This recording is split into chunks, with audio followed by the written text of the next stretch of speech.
Fala pessoal, graça e paz, que alegria estar aqui com você mais uma vez para aprender a palavra de Deus, para que a gente possa crescer na graça e no conhecimento do Senhor. Para mim é uma alegria estar aqui com vocês todas as semanas, estudando aqui na escola semanal, escola bíblica semanal, para que a gente possa avançar no conhecimento de Cristo, no conhecimento da palavra, que você possa crescer espiritualmente, crescer em busca por Deus. O meu intuito aqui é que você leia mais a palavra, estude, tenha mais compromisso com o Senhor, não deixe o Senhor a segundo plano, mas que Ele seja prioridade na sua vida. Então, para mim é uma alegria estar aqui com vocês. Sejam muito bem-vindos ao canal Charles Gomes Pastor. Então eu queria, antes de começar, pedir para você que ainda não se inscreveu no canal, inscrever-se aqui no canal, deixar sair o seu like, comentar se alguma coisa que você deseja comentar aqui, alguma pergunta, alguma sugestão, o que você está achando dos estudos. Para mim, como eu falei, é uma honra estar aqui com vocês, podendo explicar aquilo que eu sei em parte, ainda também assim como vocês estou estudando, mas sou muito grato a Deus por poder estar aqui compartilhando aquilo que eu tenho aprendido com os irmãos. Então, antes de começar, como é de costume, eu queria orar com você, você puder fechar seus olhos para que a gente possa pedir a Deus que nos ilumine e nos ajude nesse estudo. Amém? Pai, em nome de Jesus, nós te agradecemos, Senhor, mais uma vez, por estarmos juntos para aprender a Tua palavra, para crescer na graça e no conhecimento do Senhor. Que o Senhor possa nos ajudar, que o Senhor possa nos dar sabedoria, que o Espírito Santo possa nos guiar em toda a verdade e possa esclarecer a nossa mente. Eu te agradeço por essa aula, mais uma vez, em nome de Jesus. Amém. Então, gente, como eu falei, é uma honra estar aqui com vocês. E o tema de hoje, eu queria falar sobre Cristo, sobre Cristologia. A gente já falou sobre o Pai, a gente hoje vai falar sobre Cristo, e mais na frente vamos falar sobre o Espírito Santo. Esses três pontos, falar sobre o Pai, o Filho e o Espírito Santo, tem três temas, ou melhor, tem três termos usados na teologia, que é teontologia, que é o estudo sobre o Pai, que é a Cristologia, que é o estudo sobre o Filho, e a pneumatologia, que é o estudo sobre o Espírito Santo. Então hoje eu queria começar a falar sobre o Deus Filho, sobre a segunda pessoa da Trindade, que é Jesus, para que a gente possa entender alguns atributos, alguns nomes, melhor dizendo, alguns nomes e alguns títulos que a gente acha de Jesus na Bíblia. Então eu queria que você abrisse sua Bíblia comigo, fizesse sua anotação. Hoje eu vou usar esse livro aqui, para que a gente possa entender alguns pontos. Eu acho que ele deve estar aí aparecendo para você ao contrário, porque eu estou filmando na câmera, não na câmera da frente. Mas esse livro aqui, Entendendo a Trindade, Pai, Filho e Espírito Santo. E hoje eu queria falar sobre os nomes e os títulos de Cristo. Mas antes de começar, eu queria deixar uma pergunta para você. E a pergunta é o seguinte: quem é Jesus para você? Quem é Jesus para você? Você responde para você mesmo. Quem é Jesus para você? Que você possa ter uma resposta sobre isso. Amém? Então vamos começar. Eu queria ler aqui um texto em Mateus capítulo 16. Mateus capítulo 16, que diz o seguinte. Mateus 16, versículo 14. A partir do 14, que diz assim. No versículo, deixa eu ver, do 13. Quando Jesus chegou à região de Cesaré de Filipe, consultou a seus discípulos: quem as pessoas dizem que o Filho do Homem é? E eles responderam: alguns dizem que é João Batista, outros Elias, e ainda há quem diga Jeremias ou um dos profetas. Então Jesus interpolou: mas vós, quem dizeis que eu sou? E Simão Pedro respondeu: tu és o Cristo, o Filho do Deus vivo. Ao que Jesus lhe afirmou: abençoado és tu, Simão, filho de Jonas, ou Simão Bar-Jonas, depende da sua tradução, pois isso não foi revelado a ti por carne ou sangue, mas pelo meu Pai que está nos céus. Da mesma maneira eu te digo que tu és Pedro, e sobre esta pedra edificarei a minha igreja, e as portas do Hades não prevalecerão contra ela. Então, né, eu não quero entrar aqui na questão da pedra, não é o tema da matéria, né, quem é a pedra, se é Jesus, se é Pedro, mas não é o tema da matéria, mas o tema é o seguinte: quem é Jesus para você? Né, o que Jesus perguntou, o que é que dizem por aí a respeito do Filho do Homem? Né, o que é que o pessoal está falando sobre mim? E disseram, um diz que é Elias, outro diz que é Jeremias, outro diz que é um profeta. Mas vós, para vós, você que está assistindo essa aula, para você, quem é Jesus para você? Então eu queria começar falando sobre os nomes, né, de Cristo, para que a gente possa ter mais um pouco de intimidade, né, com esses nomes que a Bíblia apresenta sobre Jesus. E o primeiro é Jesus, né? O primeiro nome que a gente vai falar é o nome Jesus. Eu vou ler aqui no livro para que a gente possa entender aquilo que o autor falou, nessa área de grande proveito para nós, que diz o seguinte: este nome vem do hebraico Yeshua, que é o resultado da junção das palavras Yashá, que tem um significado de salvação, e Iá, que é a forma abreviada do nome de Deus, que é Yahvé. Significa, Yahvé é salvação, ou salvação de Yahvé. Demonstra claramente a missão do Filho de Deus, em ser o Salvador da humanidade, que o Deus Pai enviou em nosso favor.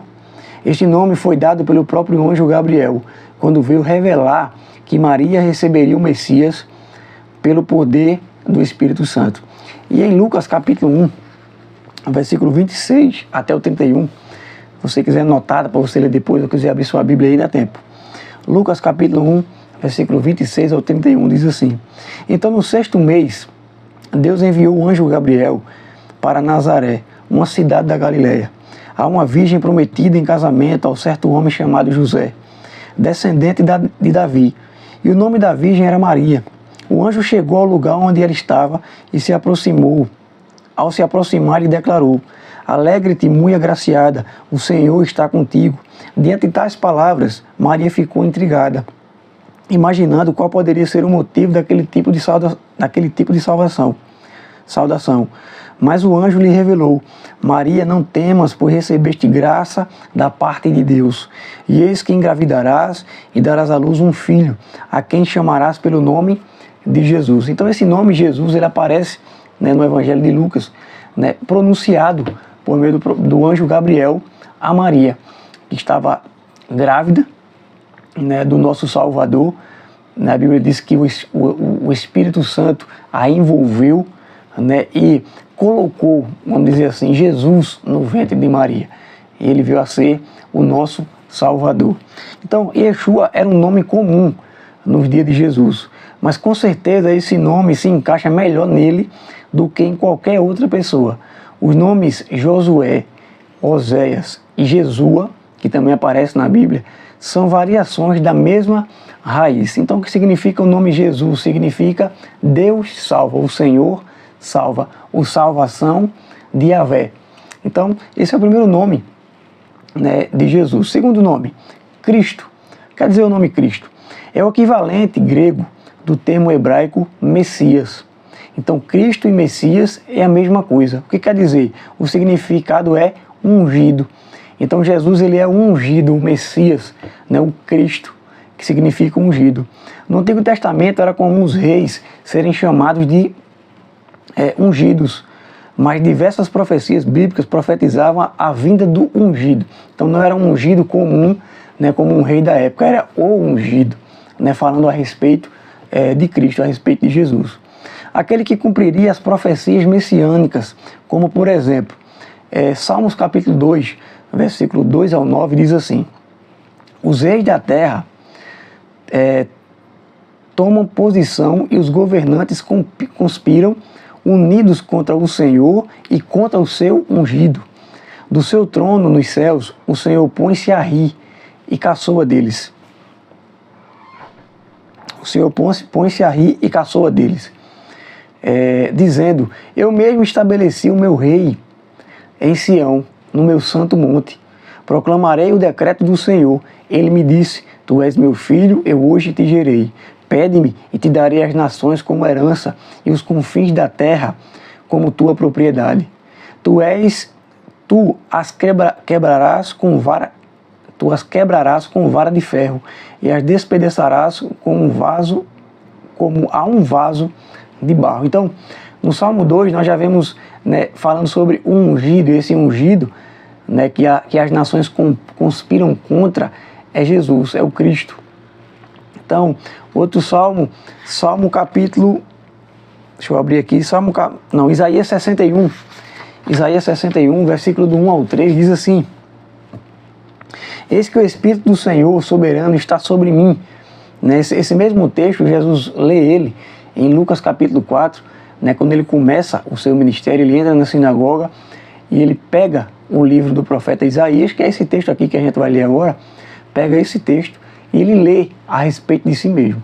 E o texto diz assim: eis que o Espírito do Senhor, o soberano, está sobre mim, porque o Senhor me ungiu para anunciar as boas novas aos pobres, enviou-me para cuidar dos que estão com o coração quebrantado, proclamar liberdade aos cativos e libertação do mundo das trevas aos prisioneiros da escuridão, para anunciar a todos o ano aceitável do Senhor, o dia da vingança do nosso Deus, para consolar todos que andam tristes e dar a todos os que estão de luto e amargurados em Sião uma linda coroa em vez de cinzas, o óleo do júbilo em vez de pranto, e um manto festivo de louvor em lugar de um espírito abatido. Eles serão chamados carvalhos de justiça, plantação do Senhor, para a manifestação do esplendor da sua glória. Então, um segundo nome que aparece de Cristo é o nome ungido, que é Cristo, que é o Messias. Messias e Cristo é o mesmo significado, quer dizer, um ungido. Então, o terceiro nome que a gente acha de Cristo no Novo Testamento, né, e também no Antigo Testamento, fazendo referência a ele, é Filho do Homem. Em hebraico, essa expressão significa filho da raça humana, com o significado que é alguém que possui as características e a natureza de um ser humano. Também pode ser traduzido como filho de homem.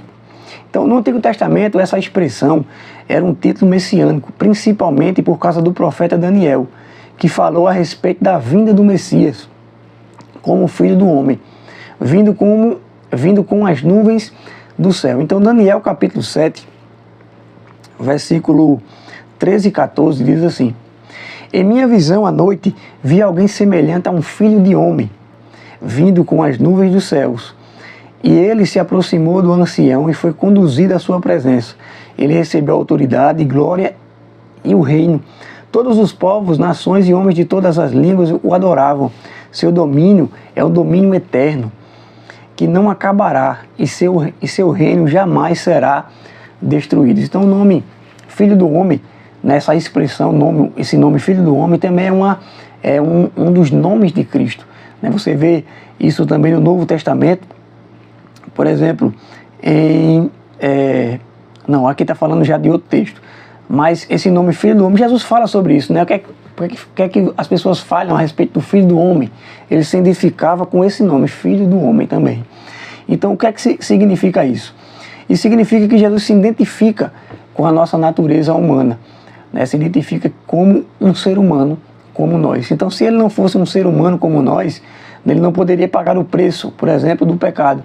Porque era preciso que um ser humano, como Adão caiu, Adão era um ser humano, como Adão caiu, era preciso que um homem também, né, viesse pagar o preço da queda. E isso Jesus fez se identificando conosco, né, nessa humanidade. Por isso que ele é chamado também de Filho do Homem. Em Hebreus capítulo 4, versículo 15, diz assim: pois não temos um sumo sacerdote que não possa compadecer-se das nossas fraquezas, mas sim alguém que, como nós, passou por todo tipo de tentação, porém sem pecado. Então Jesus foi um ser humano como nós, né? Ele se tornou homem, né? Como nós somos homens, seres humanos, para que pagasse o preço, né? Ele se identificou com as nossas fraquezas, para que ele pagasse o preço do pecado. Então, mas sem pecado. Então Jesus não pecou em momento algum, Pelo contrário, ele reteve os nossos pecados, ele caiu sobre ele os nossos pecados. O castigo que nos traz a paz caiu todo sobre eles, como diz Isaías 53. Então, esse nome Filho do Homem também é a identificação, né, de Cristo. Outro nome, Filho de Deus. Né, esse é um dos nomes que mais aparecem na Bíblia, né, Jesus, o Filho de Deus. Semelhantemente à expressão anterior, esse título denota que Cristo tem as características e a natureza da divindade. Então, assim como o Filho do Homem, né, o nome Filho do Homem tem as naturezas do homem, do ser humano, o nome Filho de Deus, né, diz que Cristo ele tem as características e a natureza de Deus, da divindade, em si mesmo. Esse termo enfatiza a divindade de Cristo, em essência e natureza. Jesus é o único Filho de Deus, o unigênito do Pai, ou seja, o único gerado. Então essa palavra unigênito quer dizer único gerado do Pai. Então só Jesus é o único gerado do Pai. Como a gente viu, né, algumas aulas anteriores, Jesus ele foi gerado, né, pelo Pai. Os salvos não são, por natureza, filhos de Deus, mas se tornam filhos de Deus por adoção, por meio da fé. Então hoje nós somos filhos de Deus por meio da fé, por meio da adoção como filhos. Por exemplo, Romanos capítulo 8, versículo 15 diz assim: pois vocês não receberam o Espírito que os escraviza para novamente temerem, mas receberam o Espírito que os adota como filhos, por meio do qual clamamos Abba, Pai. Então nós nos tornamos filhos de Deus quando nós recebemos Jesus como Senhor da nossa vida. Nós nos tornamos filhos de Deus. Por exemplo, João capítulo 1, versículo 11 e 12 diz assim: contudo, os que o receberam Jesus, os que creram em seu nome, Deus deu-lhes o direito de se tornarem filhos de Deus. Perdão. Os quais não nasceram por descendência natural, nem pela vontade da carne, nem pela vontade de algum homem, mas nasceram de Deus. Então nós nos tornamos filhos de Deus quando recebemos Jesus como Senhor da nossa vida. Então você já viu aquela expressão assim que o pessoal fala: todo mundo é filho de Deus, né? Todos são filhos de Deus. Então, nem todo mundo é filho de Deus, né? Todos somos criaturas de Deus, mas só se tornam filhos de Deus, né, de verdade quando recebemos Jesus como Senhor da nossa vida. Então nós nos tornamos, nos dado o direito de nos tornarmos filhos de Deus. Amém? Então, outro nome de Cristo, Filho de Davi. Esse nome também aparece na Bíblia. Você vê lá o cego Bartimeu gritando: Jesus, filho de Davi, Jesus, filho de Davi. Então esse nome também é o nome que representa Cristo. Por exemplo, Deus prometeu ao rei Davi que o Messias viria de sua descendência. Ele diz: quando a sua vinda chegar ao fim, a sua vida chegar ao fim e você descansar com seus antepassados, escolherei um dos seus filhos para sucedê-lo. Deus falando para Davi. Continuando: eu serei seu pai e ele será meu filho. Quanto a vocês, sua dinastia e seu reino permanecerá para sempre diante de mim. O seu trono será estabelecido para sempre. Está em 2 Samuel capítulo 12, capítulo 7, versículo 12, versículo 16. Deus falando para Davi que o seu trono será estabelecido para sempre. Aqui estava falando, né, já sobre Jesus, sobre o Cristo. Jesus é o filho de Davi, ele veio da descendência de Davi. Salmos capítulo 89, versículo 3 e 4 diz assim: tu disseste, fiz aliança com o meu escolhido, jurei ao meu servo Davi, estabelecerei a tua linhagem para sempre e firmarei o teu trono por todas as gerações. Versículo 35 e 37 diz assim, do Salmo 89: de uma vez para sempre jurei pela minha santidade e não mentirei a Davi, que a sua linhagem permanecerá para sempre. O seu trono durará como o sol. Será estabelecido para sempre como a lua, a fiel testemunha do céu. Então Deus promete a Davi que o seu trono jamais seria destruída, a sua descendência jamais seria destruída. E o seu trono seria estabelecido para sempre. Então estava falando de Jesus, de Cristo. Então por isso que Jesus também é chamado de filho de Davi. Se você ler a genealogia de Jesus, por exemplo, em Mateus capítulo 4 e Lucas capítulo 4, eu acho que principalmente Mateus capítulo 4, você vai ver que Jesus ele é identificado como filho de Davi, né? Veio da descendência de Davi. Outro nome de Cristo, Senhor, ele é, né, o nosso Senhor. Senhor é a tradução do termo Kyrios, que equivale a Adonai do Antigo Testamento. O Salmo 110 atribui esse título ao Messias. Salmo 110, versículo 1, diz assim, Salmo 110, versículo 1, um salmo de Davi: assim declarou o Senhor ao meu Senhor. Então você vê aqui que tem dois Senhor, né, no texto. O Senhor, no caso, seria o Pai, e o outro Senhor seria Jesus. Davi falando: assim declarou o Senhor ao meu Senhor: assenta-te à minha direita e aguarda, enquanto de teus inimigos faço um objeto de descanso para os teus pés. Então, Jesus é identificado também com esse nome, Senhor, Kyrios, né, no grego, e Adonai, no termo hebraico. Então esse termo enfatiza a divindade e soberania de Jesus Cristo. É Senhor sobre todas as coisas, sobre a criação, os homens, o céu, a terra. Chegará o tempo em que toda a criação confessará que Jesus Cristo é Senhor. A gente lê isso, por exemplo, em Filipenses capítulo 2, acho que ali versículo 9 e 10, né, quando o texto fala que Deus deu-lhe um nome que está acima de todo nome, para que ao nome de Jesus se dobre todo o joelho que estão nos céus, na terra e debaixo da terra, e todos dizem que Jesus Cristo é Senhor. Todos digam, né, na verdade, que Jesus Cristo é Senhor. Então, esses são os nomes de Cristo que a gente acha no Novo Testamento, né, e também no Antigo Testamento, né, algumas passagens falam sobre isso. Então, para recapitular, Jesus, Cristo, Filho do homem, Filho de Deus, Filho de Davi, Senhor. Então agora eu queria falar sobre os títulos de Cristo. Os títulos de Cristo. E o primeiro título de Cristo que a gente acha, né, é o título Logos, né, que a gente acha em João capítulo 1, versículo do 1 ao 3, que diz assim: no princípio era a palavra, e essa palavra, né, no grego é Logos, palavra ou verbo, de acordo com a sua tradução, pode aparecer aí: no princípio era o verbo, e o verbo estava com Deus, e o verbo era Deus. No versículo 14 diz: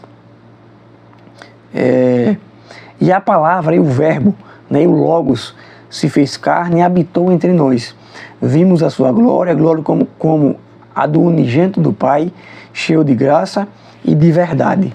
Então, no grego o termo Logos significa a sabedoria de Deus personificada. É pré-existente e anterior a toda a criação. Está intimamente ligada a Deus. O termo Logos está intimamente ligado a Deus. E também é Deus, pois compartilha da essência divina. Então Logos, ele significa a sabedoria de Deus personificada. Então o termo Logos é esse verbo, essa palavra de Deus personificada, encarnada, que é Jesus. Né? Porque Jesus é a palavra. Pois isso também possui todos os atributos divinos como o Pai. Esse termo é aplicado à pessoa de Cristo no primeiro capítulo do Evangelho de João, como a gente leu agora. E normalmente é traduzido por verbo ou palavra. Então no princípio era o verbo, no princípio era a palavra, e a palavra estava com Deus, e a palavra era Deus. Então, esse Logos, ele era Deus. Então Jesus, ele é esse Logos, que tem a mesma essência do Pai. Então esse termo demonstra a divindade de Cristo, mais do que qualquer outro, pois nos revela que a segunda pessoa da Trindade é pré-existente e todas as coisas no princípio já estavam com Deus. preexistente a todas as coisas. No princípio já estava com Deus, ou seja, o Logos, o Verbo, já estava com Deus no princípio. No princípio era o Verbo, e o Verbo estava com Deus, e o Verbo era Deus. Então todas as coisas foram feitas por Ele, e nada do que foi feito sem Ele se fez. Então Jesus, o Logos, já estava no princípio com Deus, então Ele é pré-existente. Então esse termo ele comprova, né, a divindade de Cristo. E atuou em toda a criação juntamente com o Pai. Então, o Verbo, Cristo, ele atuou desde o começo, né, com o Pai na criação. Então, ele é pré-existente, por isso que nós estamos falando aqui da Trindade. Né? Só recapitulando, o que é a Trindade? Né? O que significa a Trindade? Como é que existe, né, a Trindade? A Trindade existe da seguinte maneira: que o Pai, o Filho e o Espírito Santo são Deus, o único Deus que subsiste eternamente, em três pessoas distintas. Então, o Pai é Deus, o Filho é Deus, o Logos é Deus e o Espírito Santo também é Deus. Mas não são três deuses, é o único Deus que subsiste eternamente nas três pessoas distintas. Então, o termo Logos é um título atribuído, né, a Cristo, o Verbo, a palavra. Outro título de Cristo, Alfa e Ômega. Né, nós conhecemos isso lá de Apocalipse capítulo 1, versículo 8, que diz assim: Jesus falando, eu sou o Alfa e o Ômega, declara o Senhor Deus, aquele que é, que era e que há de vir, o Todo-Poderoso. Então Jesus ele é esse Alfa e Ômega. No capítulo 21 de Apocalipse, versículo 6, diz o seguinte: e declarou-me ainda, tudo está realizado, eu sou o Alfa e o Ômega, o princípio e o fim. A todos quantos tiverem sede, lhe darei de beber graciosamente da água da vida. Então esse título Alfa e Ômega é um título também de Cristo, com um conceito semelhante a do Logos. Existe também o título Alfa e Ômega. São a primeira, né, esse termo Alfa e Ômega são a primeira e a última letra do alfabeto grego. Então, por exemplo, o que é alfa? Alfa é a primeira letra do alfabeto grego, como temos no nosso alfabeto. Qual é a primeira letra? Né? A última, né? O Z, né, do nosso alfabeto. Do alfabeto grego, a primeira letra é o alfa e a última letra é o ômega. Então, o que é que Jesus está falando? Eu sou o princípio e eu sou o fim. Eu sou o alfa e eu sou o ômega. O princípio e o fim. Então, Deus se utiliza dessa analogia para demonstrar que em sua eternidade Cristo é o único, é o início e o fim de todas as coisas. Então Jesus ele é pré-existente, ele é o Logos, o princípio, né, a sabedoria de Deus personificada, ele é o Alfa, ele é o Ômega, né, por isso que ele tem esse título. Ele não tem começo e não tem fim. Outro título de Cristo, Cordeiro de Deus. Esse é um dos títulos mais, né, bonitos, né, sobre Cristo, porque mostra aquilo que ele veio fazer por nós. Ele foi o Cordeiro substituto, né, o Cordeiro de Deus. Desde o Gênesis, vemos o Cordeiro sendo designado por Deus como o principal animal sacrificial. Adão e Eva, após pecarem, foram vestidos por Deus com peles de animais, provavelmente de cordeiro. A gente lê isso em Gênesis capítulo 3, versículo 21, quando Adão e Eva pecam, eles se cobrem com folhas de figueira.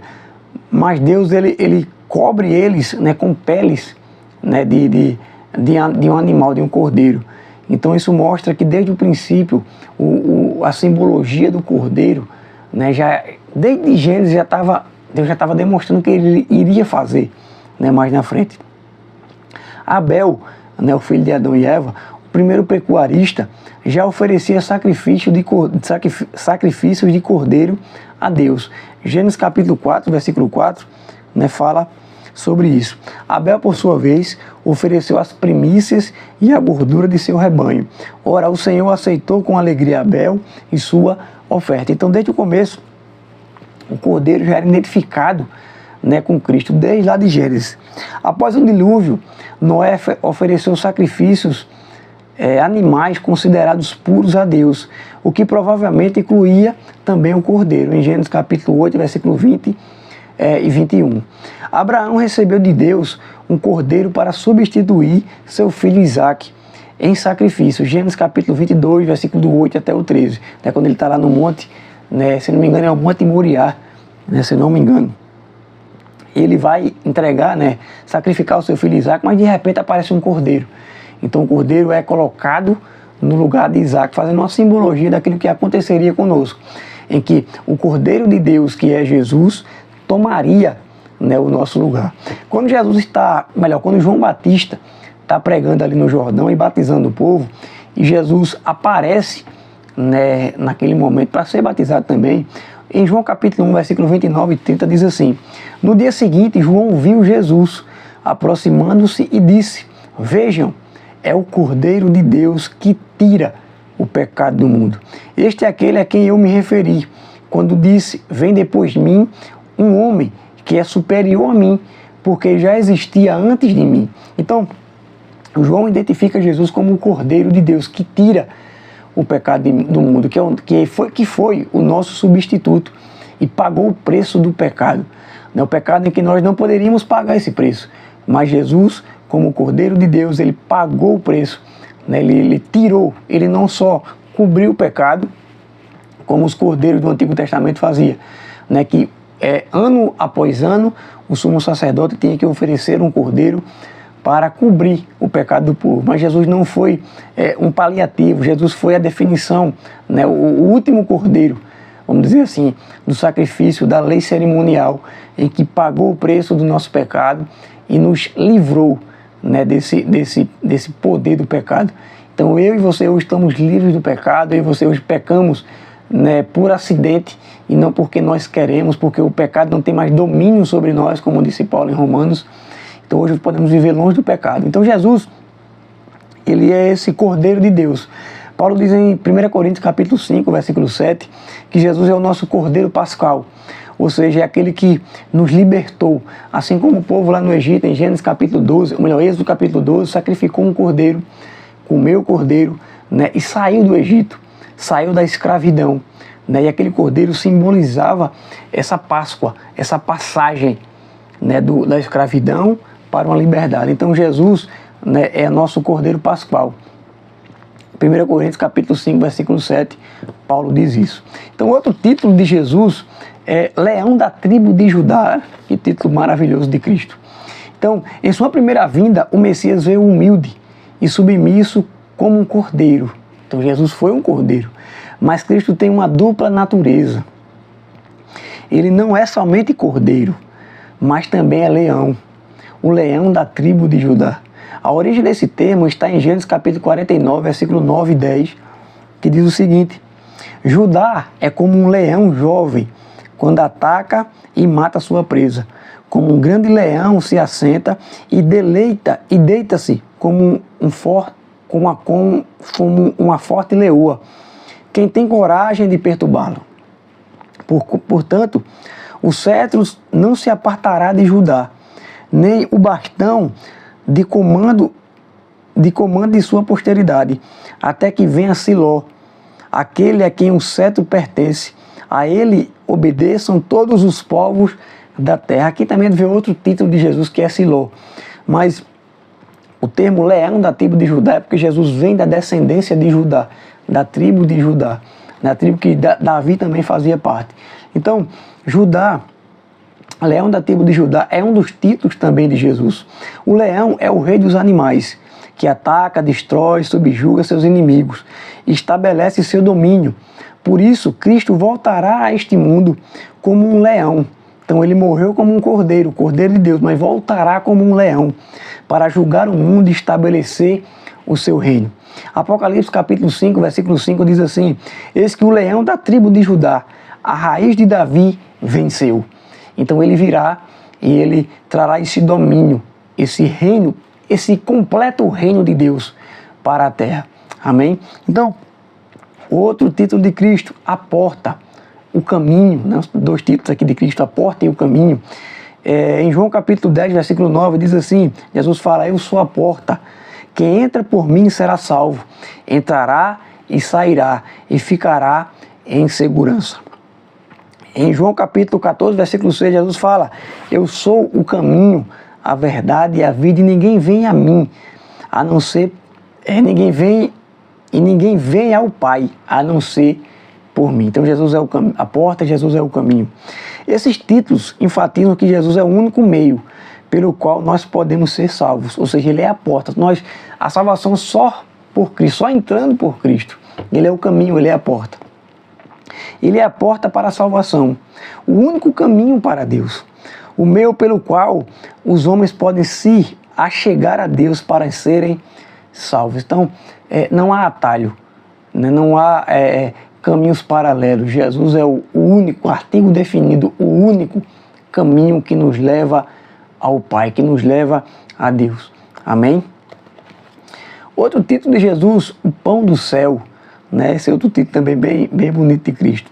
Durante os 40 anos, né, que o povo de Israel peregrinou no deserto do Sinai, Deus diariamente lhes mandava o pão dos céus, o maná, que alimentava o povo, mantendo a vida e a saúde do povo. Cumprindo a profecia de Miqueias 5:2, Jesus Cristo nasceu na cidade de Belém. A palavra Belém, que é Beit Lehem, significa, né, minha pronúncia hebraica não pode estar muito correta, mas aqui no livro diz Beit Lehem, significa casa do pão. O nome Belém significa casa do pão, pois era lá que os grãos de trigo eram moídos para produzir o pão. Então Jesus nasce de Belém, né? Jesus nasce em Belém, né? E então Jesus é identificado como esse pão, né? O pão de Deus que veio do céu.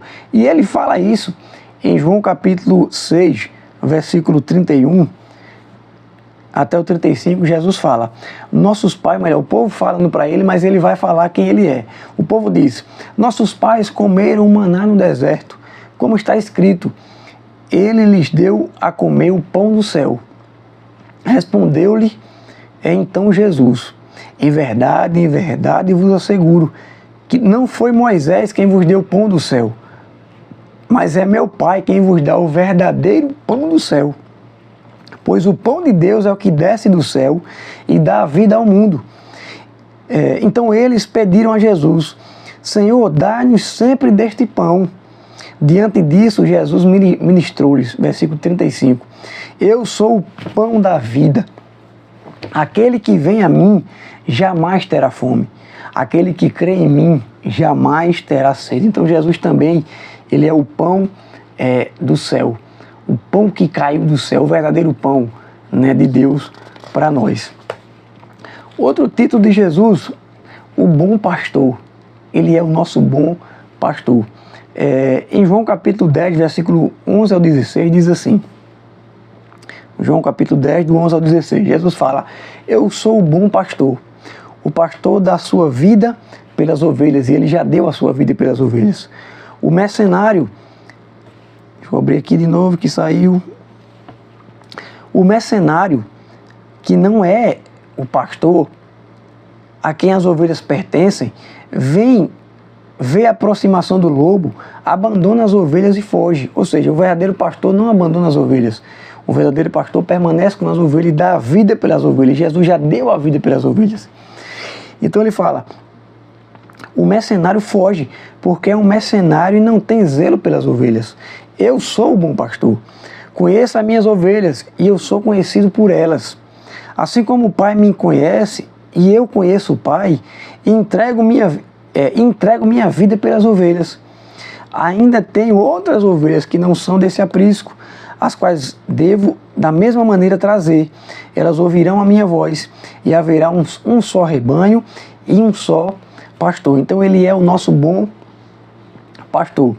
Outro título de Jesus, Emanuel, né? Um título bem bonito, né, sobre Jesus.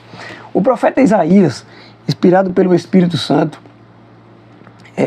em cerca de 700 anos antes de Cristo, profetizou que o Messias nasceria de uma virgem e receberia o título de Emanuel. Isaías capítulo 7, versículo 14, fala assim: pois sabei que o Eterno, o Senhor, Ele mesmo vos dará um sinal. Eis que a virgem ficará grávida e darás à luz um filho, e o nome dele será Emanuel. O que é que significa Emanuel? Significa Deus conosco. A gente lê isso, por exemplo, também em Mateus capítulo 1, versículo 22 e 23, que é um cumprimento, né, dessa profecia que Jesus, melhor, que o anjo Gabriel está falando ali para Maria. Ele diz o seguinte: tudo isso lhe aconteceu para que se cumprisse o que o Senhor havia dito através do profeta Isaías. Eis que a virgem conceberá e darás à luz um filho, e ele será chamado de Emanuel. Então ele fala o que significa Emanuel. Significa Deus conosco. Então Jesus, ele é o Emanuel, o Deus conosco. Então, como a gente viu em outras aulas, Jesus ele expressa, né? Podemos conhecer o Pai através de Jesus, porque ele é o Deus conosco. Vamos lá, outro título de Jesus, o Nazareno, né? Jesus, o Nazareno. Depois que Herodes, né, Mateus capítulo 2, versículos 19 a 23, diz assim: depois que Herodes morreu, José retirou-se para a região da Galileia e foi viver numa cidade chamada Nazaré. Versículo 23, já estava 23, vou pular aqui para adiantar, diz o seguinte: assim se cumpriu o que fora dito pelos profetas, ele será chamado Nazareno. Só que tem uma questão a respeito desse nome Nazareno. Por quê? Porque a gente não acha no Antigo Testamento nenhum profeta falando ele será chamado Nazareno. Então, de onde, melhor dizendo, Mateus tirou esse texto? Nada na vida de Jesus foi por acaso. Todos os eventos de sua vida terrena, desde a concepção até a ascensão, cumpriram profecias bíblicas. Em Mateus 2, 19 ao 23, as Sagradas Escrituras nos revelam que Jesus seria chamado de Nazareno, para cumprir o que havia sido predito pelos profetas. Essa afirmação de Mateus é muito polêmica, porque, como eu falei, pois apenas Mateus, né, afirma a existência dessa profecia. Então a gente não acha em nenhum outro evangelho a existência dessa profecia, mas Mateus fala sobre essa profecia. E quando analisamos as páginas do Antigo Testamento, não encontramos nenhuma profecia afirmando que o Messias seria chamado de Nazareno. O que poderia ter acontecido? Será que Mateus cometeu, né, um equívoco nesse relato? Se sim, será que a Escritura não é totalmente inspirada e infalível, né, a respeito desse texto? Claro que não. Claro que não. Para entendermos isso, temos que recorrer ao texto original do Antigo Testamento, para que a gente possa entender, ou seja, como é que a gente vai entender essa questão do Nazareno? A gente tem que olhar para o texto original do Antigo Testamento. Isso aqui é o que está escrito aqui no livro, e eu vou ler para você que você entenda. O termo Nazareno vem da palavra, né, Nazaré, né, logicamente, Nazareno é de Nazaré, que em hebraico corresponde ao termo Netzer, ou Nitzer, cujo significado é remanescente, rebento, ramo ou broto, e principalmente renovo. Nesse termo Netzer, né, que sai o termo Nazaré, ele pode significar rebento, ramo, broto ou renovo. Quando analisamos o Antigo Testamento, percebemos que 3 profetas, Isaías, Jeremias e Zacarias, foram inspirados pelo Espírito Santo a relatar profecias que chamavam o Messias de renovo. Observe: um ramo surgirá do trono de Jessé. Isso aqui é Isaías capítulo 11, versículo 1 até o 5. Um ramo surgirá do tronco de Jessé, e das suas raízes brotará um renovo. O Espírito do Senhor repousará sobre ele, o Espírito que dá sabedoria e entendimento, o Espírito que traz conselho e poder, o Espírito que dá conhecimento e temor do Senhor, e ele se inspirará no temor do Senhor. Não julgará pela aparência, nem decidirá com base no que ouviu, mas com retidão julgará os necessitados, com justiça tomará decisões em favor dos pobres. Com suas palavras, como se fosse um cajado, ferirá a terra, com o sopro de sua boca matará os ímpios. A retidão será a faixa de seu peito e a fidelidade o seu cinturão. Então, esse termo renovo que aparece aqui no texto de Isaías é esse termo netze, de onde deriva Nazaré. Então, quando Mateus fala que ele seria chamado de Nazareno, né, como disse o profeta, é falando que esse netze, esse renovo, que significa Nazaré, Nazareno, faz essa referência a Cristo. Por isso que Cristo também é chamado de Nazareno. Então também tem outros textos, se você quiser notar, Jeremias capítulo 23, versículos 5 e 6, Jeremias 33, versículo 15 e 16, Zacarias capítulo 3, versículo 8, e Zacarias capítulo 6, versículo 12 e 13. Então, Jesus ele é chamado, né, pelos títulos de Logos, fazendo uma recapitulação, Logos, Alfa e Ômega, Cordeiro de Deus, Leão da tribo de Judá, a porta, o caminho, pão do céu, o bom pastor, o Emanuel e o Nazareno. Então esses são os nomes e os títulos de Cristo. Então espero que, né, você tenha entendido bem. Estou encerrando a aula agora nesse momento, para não ficar muito longa. Espero que você tenha entendido. Faça as suas anotações, né, pregue os textos, né, que eu citei aqui, leia mais uma vez, né, estude em casa, né, depois a gente vai continuar, né, com esse estudo. Essa é a 5ª aula, né, da escola semanal. Semana que vem tem mais uma aula para a gente poder aprender mais um pouco da palavra de Deus. Amém? Então, gente, Deus abençoe a sua vida. Você que chegou até aqui, né, muito obrigado. Que Deus possa prosperar, abençoar a sua vida, a sua casa, e você possa avançar no conhecimento de Deus. Que Deus lhe dê sabedoria, discernimento e conhecimento através do Espírito Santo. Amém? Deus abençoe a sua vida, em nome de Jesus.